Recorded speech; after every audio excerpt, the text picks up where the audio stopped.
2026 का सबसे भयंकर चंद्र ग्रहण होलिका दहन की रात गर्भवती महिलाएं ना करें, एक बड़ी गलती। भक्तों, साल 2026 का पंचांग कुछ ऐसा इशारा कर रहा है जिसे देखकर बड़े बड़े ज्योतिषियों की नींद उड़ गई है। होलिका दहन की पावन अग्नि और ठीक करते हैं। उसी समय आसमान में लग रहा भयंकर चंद्र ग्रहण एक तरफ बुराई के जलने का प्रतीक और दूसरी तरफ राहु का चंद्रमा को निगलना, यह कोई सामान्य खगोलीय घटना नहीं है। यह ब्रह्मांड में ऊर्जा के एक ऐसे महासंग्राम का समय है जिसका सबसे भयंकर असर एक खास वर्ग पर पड़ने वाला है, और वह हमारी गर्भवती माताएं। अगर आप या आपके घर में कोई भी महिला इस समय एक नए जीवन को जन्म देने वाली है तो यह वीडियो आपके लिए एक बहुत बड़ी चेतावनी है। एक छोटी सी भूल होलिका दहन की रात किया गया, अनजाने में एक छोटा सा गलत काम आपके गर्भ में पल रहे मासूम शिशु पर ऐसा भयानक असर डाल सकता है जिसे जीवन भर नहीं सुधारा जा सकेगा। आज के इस वीडियो में हम आपको वह 7वां और सबसे खतरनाक नियम बताएंगे जिसे अनजाने में 99% लोग तोड़ देते हैं और उसका परिणाम बहुत दर्दनाक होता है। लेकिन उस महारहस्य तक पहुंचने से पहले आपको इस रहस्य को गहराई से समझना होगा कि आखिर 2026 में ऐसा क्या हो रहा है जो सदियों के इतिहास में पुराने सभी ग्रहणों से बिल्कुल अलग और विनाशकारी है। ध्यान से सुनिए। जब चंद्र ग्रहण लगता है तो चंद्रमा की ठंडी और शांत किरणें पूरी तरह से दूषित हो जाती हैं। चंद्रमा हमारे मन का कारक है और माता का भी। राहु जब चंद्रमा को ग्रसता है तो अंतरिक्ष में एक नकारात्मक ऊर्जा का भयानक तूफान उठता है, और होलिका दहन की रात उस रात तंत्र मंत्र और गुप्त विद्याओं का प्रभाव अपने चरम पर होता है। जरा सोचिए, जब यह दोनों भयंकर ऊर्जाएं एक साथ मिलेंगी तो क्या होगा। ऊर्जा का एक ऐसा मायावी भंवर बनेगा जो सीधे सबसे कमजोर आभामंडल पर वार करेगा। एक अजन्मा बच्चा जो भी माँ के गर्भ में है उसका आभामंडल सबसे ज्यादा कोमल और संवेदनशील होता है।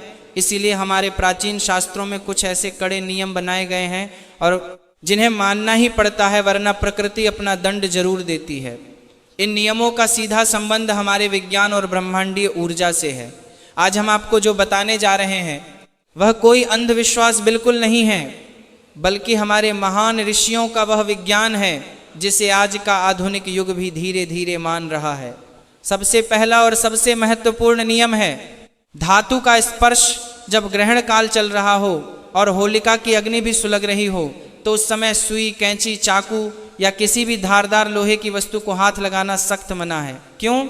क्योंकि लोहा हमेशा राहु और शनि का कारक माना जाता है।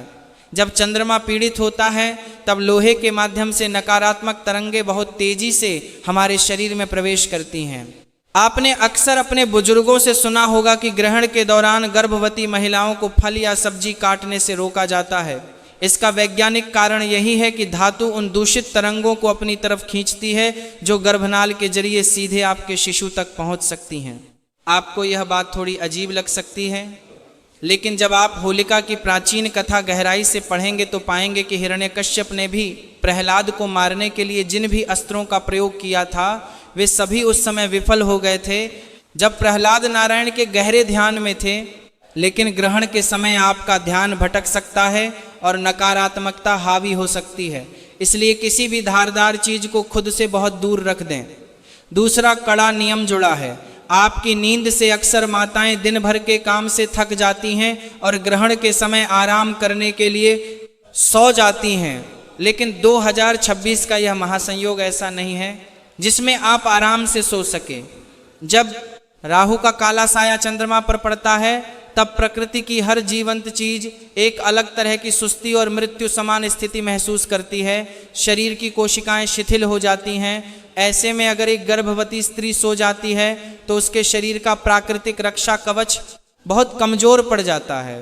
हम ये बिल्कुल नहीं कह रहे कि आप खुद को थका दें या खड़ा रखें। आप आराम से अपने बिस्तर पर बैठ सकती हैं, लेकिन सोना बिल्कुल नहीं है। जब तक ग्रहण का मोक्ष ना हो जाए और होलिका दहन की ज्वाला शांत ना हो जाए तब तक अपनी आंखें खुली रखें। इस समय आप भगवान विष्णु के चमत्कारी मंत्रों का जाप कर सकती हैं। ओम नमो भगवते वासुदेवाय। यह एक ऐसा शक्तिशाली मंत्र है जो आपके गर्भ के चारों तरफ एक ऐसा अभेद्य कवच बना देता है जिसे ब्रह्मांड की कोई भी बुरी शक्ति, कोई भी बुरी नजर भेद नहीं सकती। अब हम उस 7वां और सबसे खतरनाक नियम की तरफ बढ़ रहे हैं जिसका हमने शुरुआत में आपसे जिक्र किया था। लेकिन उससे पहले तीसरा नियम जानना आपके लिए जीवनदायी हो सकता है। यह नियम है बंधनों को खोलने का। जब भी आकाश में ग्रहण लगता है तो गर्भवती महिला को अपने शरीर पर कोई भी कड़ी या टाइट चीज नहीं पहननी चाहिए। बालों को खुला छोड़ दें, उनमें कोई क्लिप या रबर बैंड ना लगाएं, अपने कपड़े बिल्कुल ढीले रखें, किसी भी चीज में गांठ ना बांधें और घर के तालों में चाबी ना घुमाएं। हमारे शास्त्रों में माना गया है कि ग्रहण के समय शरीर के ऊर्जा चक्र तेजी से घूमते हैं और अगर शरीर पर कोई भी कसाव होता है तो ऊर्जा का प्रवाह रुक जाता है। यह रुकावट गर्भ में पल रहे बच्चे के अंगों के विकास में बाधा डाल सकती है। आपने देखा होगा कि पुराने जमाने में ग्रहण के समय गाय और भैंसों को भी खूंटे से खोल दिया जाता था। जब जानवरों तक के लिए इतने कड़े नियम थे तो एक मानव शिशु के लिए आपको कितनी सावधानी बरतनी पड़ेगी, ये आप खुद समझ सकती हैं।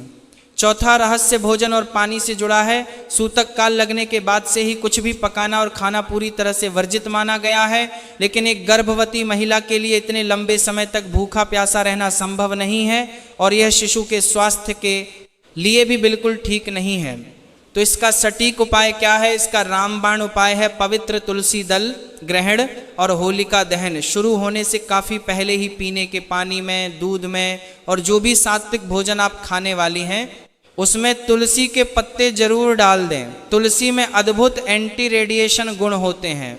यह वैज्ञानिक रूप से भी सिद्ध हो चुका है कि तुलसी का पौधा किसी भी तरह की नकारात्मक ऊर्जा को तुरंत सोख लेता है और खाने पीने की चीज़ों को दूषित होने से बचाता है।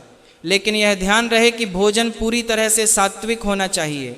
इस दिन किसी भी तरह का भारी तला हुआ बासी या तामसिक भोजन भूलकर भी ना करें। सादा और ताज़ा फल खाएं, दूध पिए और अपना पूरा ध्यान परमेश्वर में लगाएं। पांचवा नियम है घर से बाहर निकलने की मनाही। यह कोई आम रात नहीं है। होलिका दहन की रात चौराहे पर, सड़कों पर और चौपालों पर कई तरह की तांत्रिक क्रियाएं होती हैं। हवा में राख उड़ रही होती हैं और वातावरण में कई अतीन्द्रिय शक्तियां सक्रिय हो जाती हैं। ऐसे में गर्भवती महिला का घर से बाहर पैर रखना किसी बड़े खतरे को बुलावा देने से कम नहीं है। आपको किसी भी कीमत पर अपनी चौखट पार नहीं करनी है। अपने घर के अंदर सुरक्षित रहें। खिड़कियां और दरवाजे अच्छी तरह से बंद कर लें ताकि बाहर का धुआं, राख और नकारात्मक रोशनी आपके घर के अंदर प्रवेश ना कर सके। अगर घर में कोई पुराना काम अधूरा पड़ा है तो उसे छोड़ दें। यह रात सिर्फ और सिर्फ भगवान के ध्यान और अपनी सुरक्षा के लिए है। छठा नियम जुड़ा है आपके मानसिक तनाव से। बहुत सी महिलाएं घर करते हुए की तरह से बजाद अंदर तो रहती हैं, लेकिन अपना समय काटने के लिए मोबाइल या टीवी पर क्राइम शो, भूत प्रेत की फिल्में या तनावपूर्ण खबरें देखती रहती हैं। याद रखिए, स्क्रीन से निकलने वाली नीली रोशनी और उसमें दिख रहे भयानक दृश्य भी आपके मस्तिष्क की तरंगों को गहराई से प्रभावित करते हैं। जब आप अपनी आंखों से कुछ विनाशकारी या नकारात्मक देखती हैं तो आपके शरीर में डर और तनाव के हार्मोन तेजी से रिलीज होते हैं। यह सारा तनाव आपके खून के जरिए सीधा आपके मासूम बच्चे तक पहुंचता है।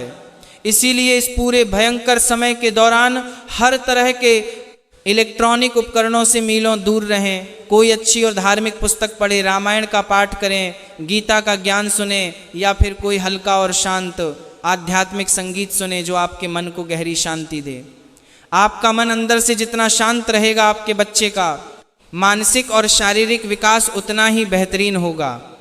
और अब सबसे बड़ा रहस्य वह सातवां नियम जो हमने आपसे वीडियो की शुरुआत में कहा था, वह गलती जो अक्सर लोग उत्साह में या अनजाने में कर बैठते हैं, और वह महागलती है होलिका दहन की अग्नि को सीधे अपनी आंखों से देखना। जी हाँ, आपने बिल्कुल सही सुना।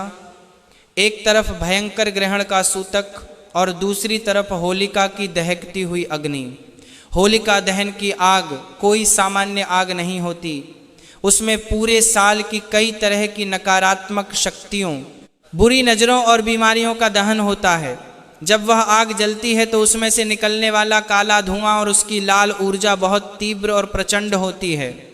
अगर कोई गर्भवती महिला सीधे उस आग को देखती है या उसकी लपटों को अपनी आंखों में उतारती है तो उसकी आंखों के रास्ते व उग्र ऊर्जा सीधे उसके और उसके बच्चे के कोमल तंत्रिका तंत्र पर भयंकर प्रहार करती है। राहु का प्रभाव आंखों पर गहरा भ्रम पैदा करता है। ये आपके बच्चे की आंखों की रोशनी और उसके दिमाग पर बुरा असर डाल सकता है। इसलिए इस दिन गर्भवती माताओं को होलिका दहन की जगह और उस अग्नि की रोशनी से भी बिल्कुल दूर रहना चाहिए। भूल से भी छत पर जाकर या खिड़की से झांककर आग की लपटों को देखने की कोशिश ना करें। ये कोई छोटी मोटी बात नहीं है, इसे आपको बहुत ज़्यादा गंभीरता से लेना पड़ेगा। एक पुरानी और रहस्यमय कथा जो शायद आपने पहले कभी ना सुनी हो, वह यह है कि जब होलिका बालक प्रहलाद को अपनी गोद में लेकर भयानक अग्नि में बैठी थी, तब भी आकाश में ग्रहों की स्थिति बहुत ज़्यादा डरावनी थी। कुछ बहुत ही प्राचीन और दुर्लभ ग्रंथों के अनुसार उस दिन भी आसमान में राहु और केतु का विनाशकारी प्रभाव अपने सबसे मजबूत स्तर पर था। असुर राज हिरण्यकश्यप ने अपने गुरुओं से पूछकर जानबूझकर वह काला समय चुना था ताकि हर हाल में बुराई की जीत हो सके।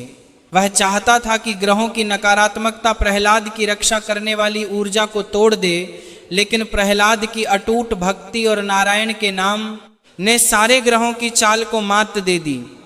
आज 2026 में भी जब ठीक वैसी ही खगोलीय स्थिति दोबारा बन रही है, तो आपको डरना या घबराना नहीं है, बल्कि प्रहलाद की तरह अपनी भक्ति और आस्था को पत्थर की तरह मजबूत करना है।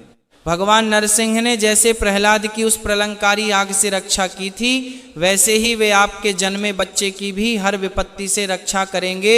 बस आपको इन बताए गए नियमों का पालन एक मजबूत ढाल की तरह करना है। जब ये भयानक समय बीत जाए, जब ग्रहण का मोक्ष हो जाए और होलिका की आग ठंडी हो जाए, तब आपको क्या करना है? क्या आप सीधे अपने रोजमर्रा के कामों में लग सकती हैं? बिल्कुल नहीं। जैसे ही ग्रहण पूरी तरह से समाप्त हो, सबसे पहले अपने पहने हुए सारे कपड़े बदल लें। हो सके तो एक बाल्टी साफ पानी में थोड़ा सा पवित्र गंगा जल डालकर स्नान जरूर करें। यह आपके शरीर और आपके आभा मंडल पर चिपकी हुई किसी भी तरह की सूक्ष्म नकारात्मक ऊर्जा को पूरी तरह से धो देगा। स्नान करने के बाद अपने घर के मंदिर की अच्छी तरह से सफाई करें, भगवान को ताजे फूल अर्पित करें और एक घी का दीपक जलाएं। इसके बाद दान का बहुत ज़्यादा महत्व बताया गया है। किसी भी गरीब या ज़रूरतमंद व्यक्ति को सफ़ेद रंग की चीज़ का दान करें, जैसे चावल, दूध, सफ़ेद मिठाई या चीनी